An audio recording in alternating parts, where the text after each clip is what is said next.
من يوم 5/0 بدأنا في تنفيذ الخطة، منتسبين الحمد لله والشكر انتشروا في كل المواقع والأماكن المخصصة لهم.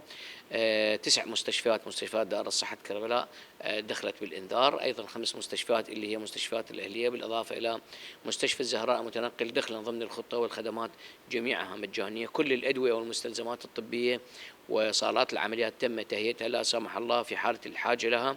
بالنسبة للصحة العامة هناك أكثر من 107 فريق من الرقابة الصحية يعملون منذ أكثر من 3 أسابيع بفحص المواد الغذائية التي تدخل عن طريق السيطرات، وكذلك التحري المستمر للمواكب وفحص المواكب وفحص العاملين، حتى نقدم خدمات ونؤمن خدمات صحية متكاملة من ناحية المواد الغذائية، فحص المياه، فحص المشروبات، بالتنسيق مع كل الجهات الرقابية الساندة.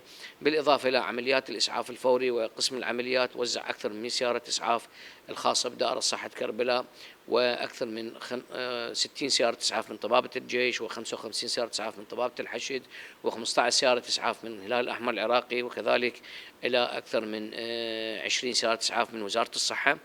هناك مدن الزائرين أيضًا تم تهيئتها لتكون يعني أماكن للمفارز الطبية ومراكز طوارئ التابعة للعتبات الحسينية والعباسية المقدسة.